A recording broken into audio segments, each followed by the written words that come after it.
Hey guys. Okay, just checking my mic. This is our daily journal. We were supposed to do an unboxing today. Unfortunately, not surprisingly, our item is not here, or items.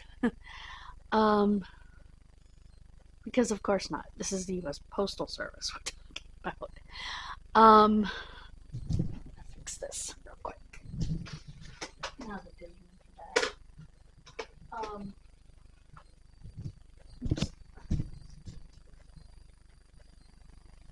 There. Okay. Sorry, I'm very picky. I like things straight. It's part of autism. Anyway. So, I have a few things we can talk about. First of all, the gentleman that I messaged about my Kennedy line actually did get back to me.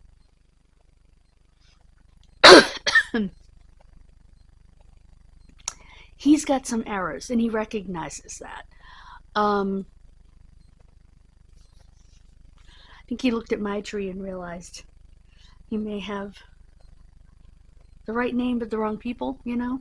I have done that myself. I have that, as a matter of fact, in that line. Because I have the wrong William Kennedy. He has the right one. Because I saw the birth record.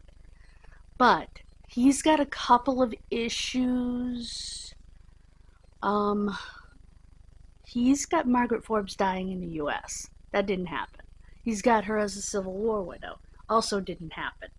That's a different Margaret Forbes Kennedy. So.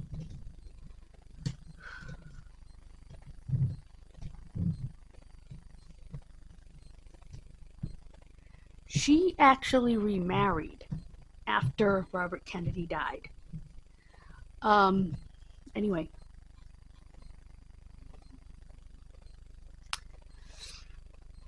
To a Thomas someone.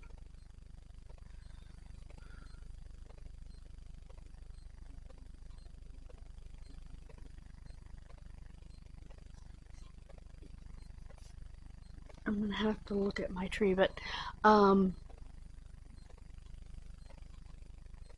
he's looking at my part. The other thing is that the first thing I saw this morning was apparently Gene Hackman, aged 95, and his wife, aged, I think it said 67 or 69, something like that, and their dog are all dead. Found in their Santa Fe, New Mexico home. Now, initially people were speculating, including his daughter, from his first 30-year marriage. He had 3 children from that marriage. We're speculating it must have been carbon monoxide. But police are saying no. There was no sign of a gas leak or anything like that to cause carbon monoxide. They would have been able to, the fire department would have been able to go in and use their detectors, and their detectors would be screaming.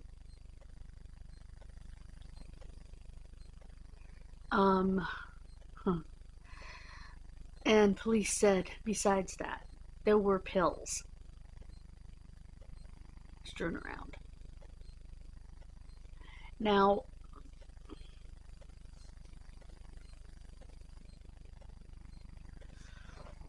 I think a lot of us, including me, wonder why when somebody dies by a pill overdose, are there always pills around? Well, I think, like a pill bottle spilled or whatever. I think the reason for that is they don't bother to put the lid back on the bottle. So when they lose consciousness, their hand or another body part might hit the bottle and spill it.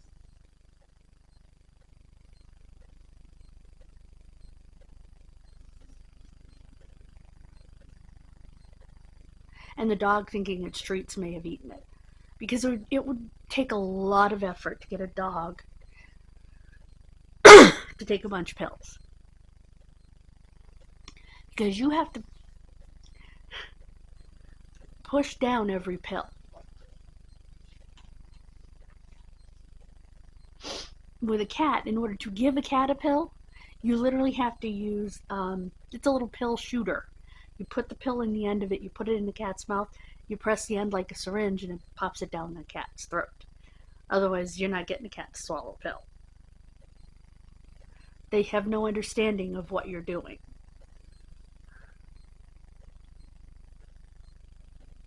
Please understand, I'm not saying they're stupid. They're extremely intelligent. And so are dogs. They are equally intelligent, but their intelligence is different.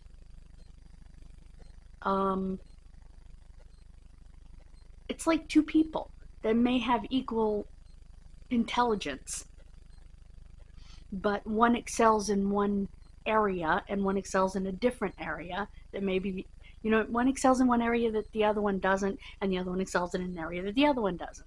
Same thing with cats and dogs. Same IQ, different things they excel in. But that's beyond their comprehension.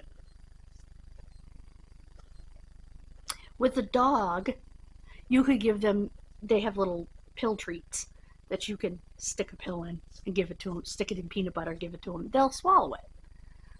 A cat is not as easy. But that would have been a lot of pill treats. Or a lot of peanut butter. Although not necessarily, because dogs, depending on the size of the dog, I mean, if we're talking about a big dog, we're talking about a lot more medication. If we're talking about a Chihuahua or a Shih Tzu, or Pomeranian or something, we're probably not talking about much. And then the humans take it however they take it. So I was concerned, and I don't know why. Probably because of everything, happened in the news. The Hartman case, the Benoit case. I was worried about a murder-suicide. And I wasn't worried about him doing it because he's 95.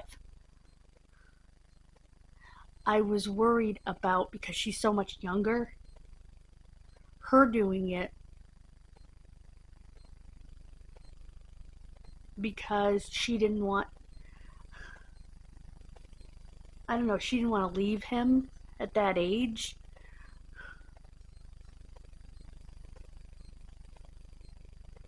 Or maybe she thought he was nearing his end because he is 95 or was, and she didn't want to be without him.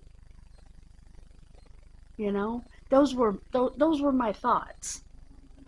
Now, I don't know. This could have been an equal thing. And it may very well have been. I can't see why you'd bother to kill yourself at 95, but, I mean, how many years do you have realistically at that age? If you're healthy, you could live to 100, maybe 102. In this day and age, people have lived well over 100, but it's rare. I mean, Dick Van Dyke's gonna hit 100 in December. And he's still in pretty good shape. I mean, he has problems. He's 99. Would you expect him to be medically sound at 99? But I certainly wouldn't.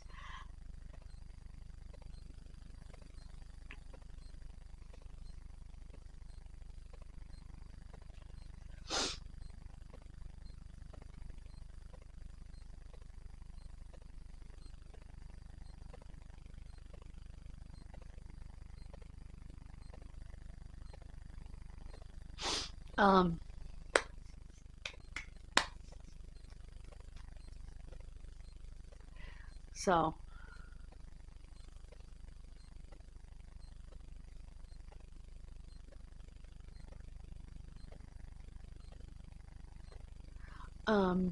And Gene Hackman was, like I said, 95. He was so humble.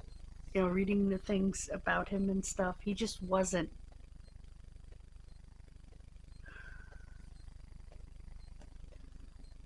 You know, they asked him, what do you want to be remembered for? And he said that I was a decent actor. Dude, you were an Academy Award winner. You were a little more than decent. But that's just who he was. And I think that's a wonderful remembrance.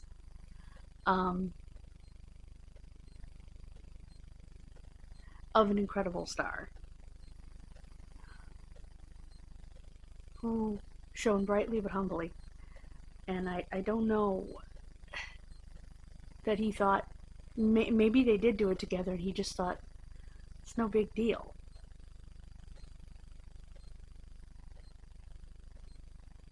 Because he never thought of himself, he never thought that highly of himself, you know? He never thought of himself as a big deal. He's just Eugene from Illinois, you know? And he chose to retire and moved to New Mexico with his wife, and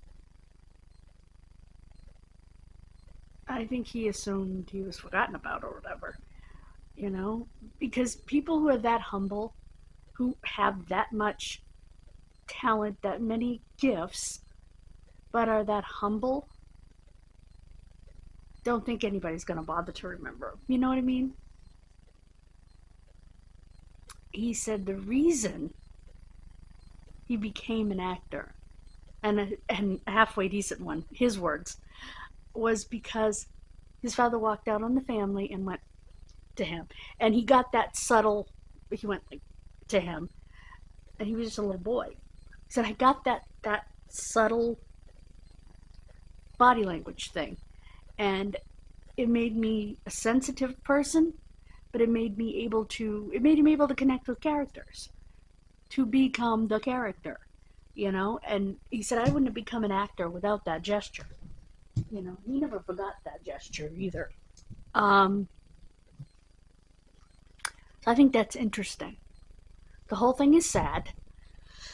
Hopefully we'll get answers pretty quickly. Probably not, because they're going to do a toxicology. I mean, when you autopsy a 95-year-old, you don't even want to autopsy a 95-year-old. It's like, yeah, no, we're not going to do that, usually.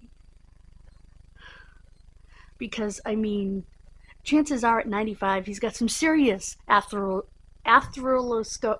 Oh my God. I can't even say it. It's hardening of the arteries. Oh my God. Atherosclerosis.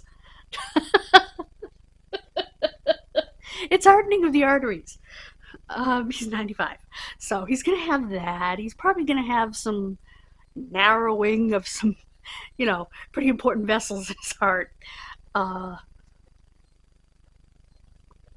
Probably going to have arthritis just about in every joint that exists. Not that that would kill you, but, well, rheumatoid can. But I know somebody who died from rheumatoid.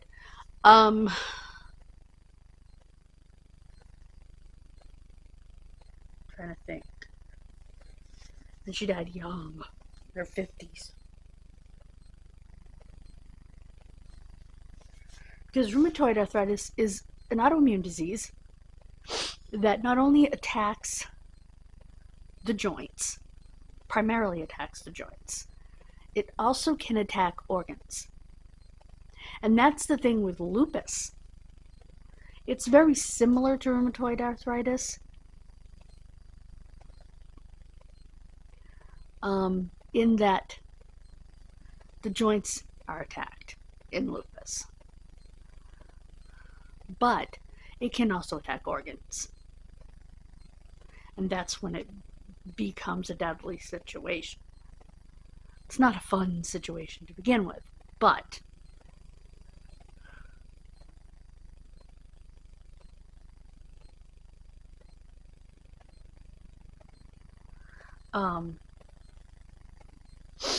but if it attacks the kidneys, if it attacks the liver, if it attacks the brain, it will kill you. Um,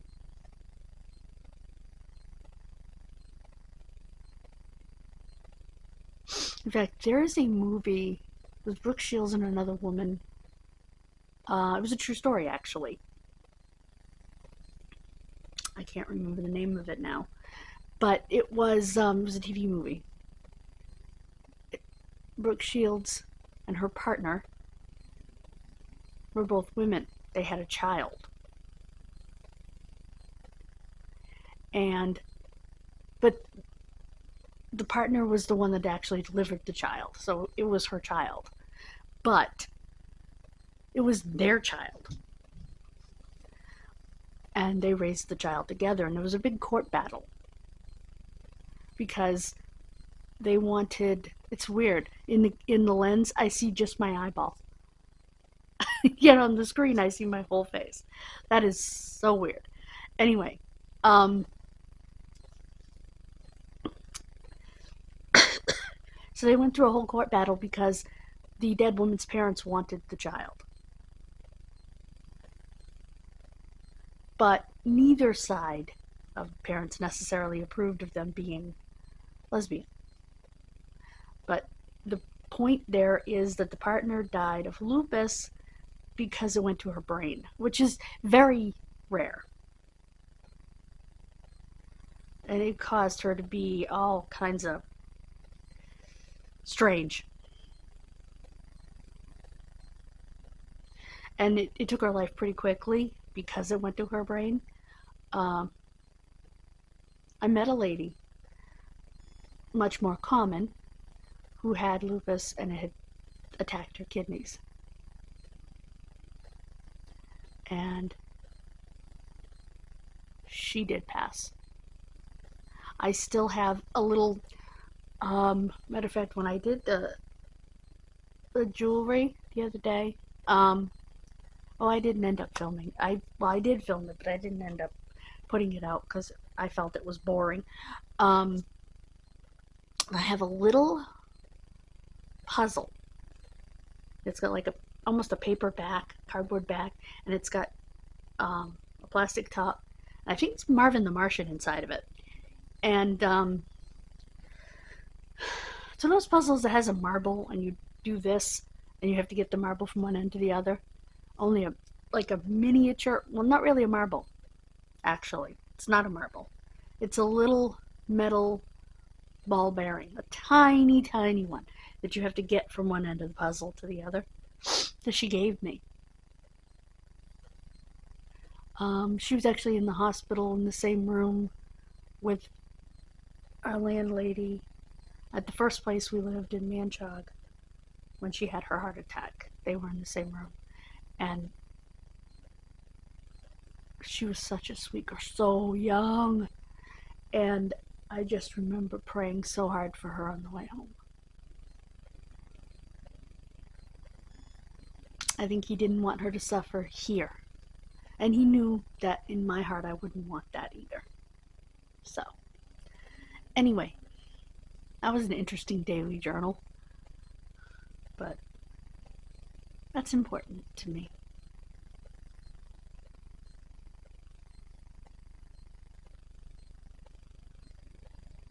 So, thank you very much for joining me. God bless you. Have a wonderful rest of your day. And I will see you in the next one. Bye, guys.